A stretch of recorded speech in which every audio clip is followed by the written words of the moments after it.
नमस्कार दोस्तों, मैं आर्किटेक्ट नितेश आपके अपने YouTube चैनल आर्च वाइट्स पर आपका बहुत बहुत स्वागत करता हूं। दोस्तों आज हम देखेंगे 22 फीट बाय 60 फीट के हाउस डिज़ाइन को, जो कि एक सिंगल स्टोरी हाउस है और जिसमें आपको टोटल 2 बेडरूम मिल जाते हैं। और इसकी प्रॉपर वेंटिलेशन के लिए हमने तीनों तरफ कटआउट प्रोवाइड करे हैं, मतलब सेटबैक्स प्रोवाइड करे हैं, जिसमें से लेफ्ट जो है वो है 1.5 फुट का सेटबैक, राइट में 1 फुट और रियर में भी आपको 1.5 फुट का सेटबैक मिल जाता है। और जैसा मैंने बताया कि टोटल आपको यहाँ पर 2 बेडरूम मिलते हैं और दोनों को ही अटैच टॉयलेट मिल जाता है, plus kitchen area, dining area, drawing area और लिविंग एरिया, ये सब भी साथ में इसके आ जाते हैं। सो हम ये कह सकते हैं कि एक्चुअल में एक सिंगल स्टोरी हाउस में जो चीज़ें चाहिए होती हैं वो इसके अंदर मिल जाएंगी। और ये इस प्रोजेक्ट की डिटेल्स हैं, आप चाहें तो एक बार इसे गो थ्रू कर सकते हैं एरिया और प्राइस के बारे में जानने के लिए। बाकी प्लान के लिंक्स मैं वीडियो के डिस्क्रिप्शन में दे दूंगा, आप वहाँ पर जाकर इसको आराम से फ्रीली देख सकते हैं। और अगर आपकी कुछ क्वेरीज हैं प्लानिंग को लेकर तो आप कमेंट सेक्शन में पूछ सकते हैं, वहाँ पर मैं इसको आंसर कर दूंगा।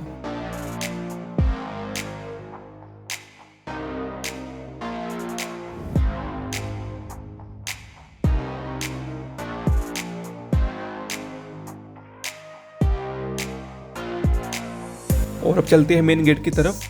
सो सबसे पहले हमें मिलता है पार्किंग एरिया, जो कि है 15 फुट बाय 13 फुट 7.5 इंच का, जिसमें जो स्टेकेस है वो हमने एक्सटर्नली दी हुई है। इसके बारे में हम आगे बात करेंगे बिकॉज यहीं से वो टेरेस की तरफ जा रही है। जो इसका पार्किंग एरिया है आप इसको इंक्रीज कर सकते हो, बीच में लॉबी की एरिया जो है वहाँ से लेकर। सो एंट्री करें तो सबसे पहले हमें मिलता है इसका ड्राइंग एरिया, जो कि है 8.25 फुट बाय 12 फुट का।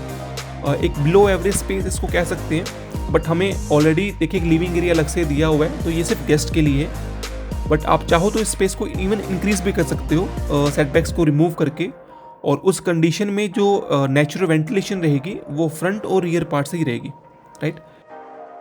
सो ड्राइंग से आगे चलें तो हमें मिलता है इसका डाइनिंग कम लिविंग एरिया, जो कि है 18 फुट बाय 14 फुट का। कंपैरेटिवली बहुत अच्छा स्पेस है जो इस प्लॉट साइज में आपको ये मिल जाता है, बिकॉज काफ़ी स्पेशियस लगता है जैसा आप इसको देख पा रहे हो। जिसमें से एक तरफ है वो डाइनिंग एरिया आपको मिल जाता है लगभग 6 सीटिंग का, और दूसरी तरफ आपको सोफ़ा सेटिंग्स मिल जाती है ताकि जो घर के लोग हैं वो इस तरफ बैठ पाएँ। और इसी लिविंग एरिया में हमने जो टीवी यूनिट है वो भी 14 फुट वाली वॉल की तरफ दी हुई है। सो जब आपको यहाँ पर ऐसा ड्राइंग, डाइनिंग, लिविंग एरिया इकट्ठा मिलता है तो काफ़ी स्पेशियस चीज़ें आपको देखने को मिलती हैं, तो आप उसी के अकॉर्डिंग अपनी बाकी चीज़ें जो है वो डेकोरेट कर सकते हैं। इसकी जो फॉल सीलिंग है यहाँ पर हमने पीओपी और वुडन वर्क का यूज़ किया हुआ है, और इसको थोड़ा सा स्प्लिट किया हुआ है फॉल सीलिंग को, ताकि एक पोर्शन जो है वो डाइनिंग के ऊपर आ जाए और एक जो है वो लिविंग के पास आ जाए। ये किचन और लॉबी एरिया में हमने एक कुछ जो कॉर्नर बन रहा था वहाँ वॉल शेल्फ प्रोवाइड करी हुई है। और जो इसका टीवी यूनिट है ये इसके 14 फुट वाली तरफ आ रहा है, तो आपको यहाँ पर बिग यूनिट मिलती है टीवी की, और जिसकी एक तरफ हमने क्रॉकरी यूनिट बनाई हुई है ताकि कुछ जो आर्टिफैक्ट्स हैं या कुछ डेकोरेटिव आइटम्स हैं या फिर क्रॉकरीज का जो आइटम्स हैं वो आप यहाँ पर उसको स्टोर कर पाएँ। इसी लॉबी से कनेक्टिविटी आती है इसके फर्स्ट बेडरूम की, जो कि है 10 फुट बाय 12 फुट का। और इस बेडरूम की जो वेंटिलेशन है उसके लिए हमने 2 तरफ से विंडोज़ दी हुई हैं। एक आपको बड़ी विंडो फ्रंट की तरफ मिलती है, बाकी 2 छोटी विंडोज आपको राइट की तरफ मिल जाती हैं।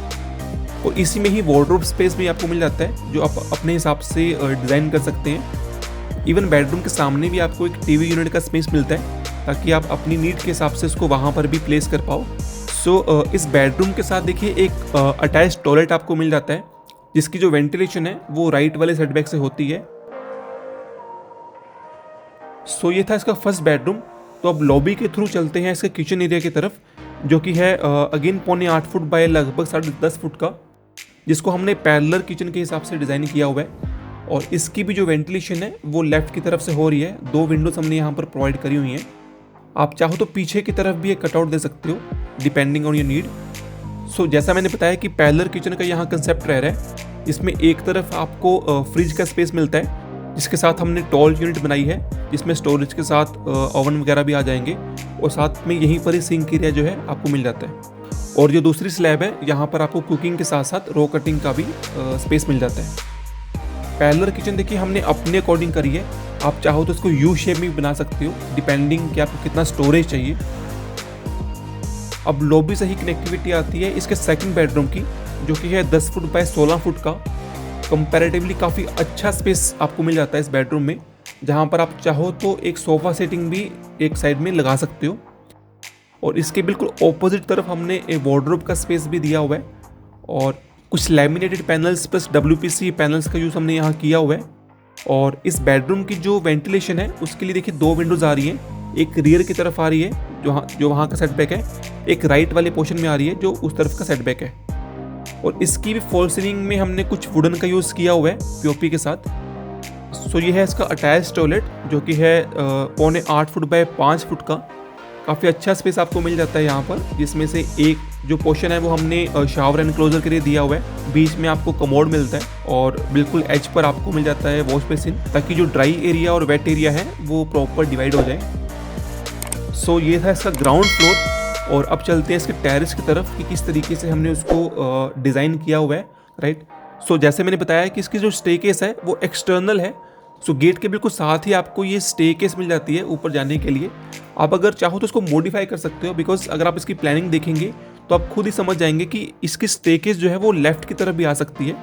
और उस कंडीशन में जो गाड़ी की पार्किंग होगी वो स्टेकेस के नीचे होगी और जो बाकी का स्पेस है उसको यूटिलाइज कर सकते हो।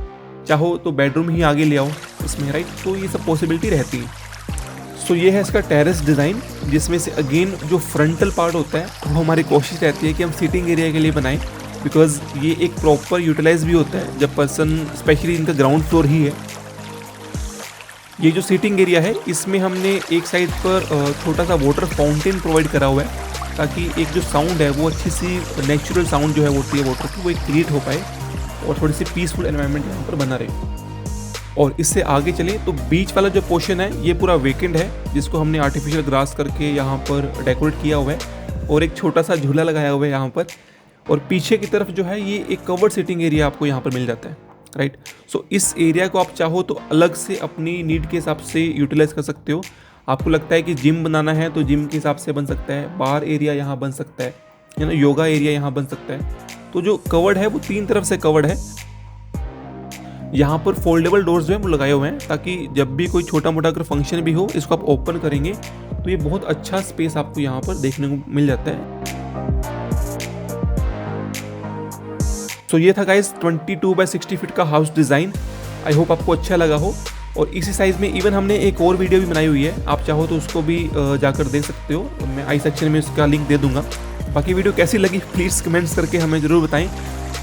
और अगर आपकी कोई भी क्वेरीज हैं तो आप कमेंट सेक्शन में पूछ सकते हैं, वहाँ पर एज सुन पॉसिबल मैं उसको आंसर देने की कोशिश करूँगा।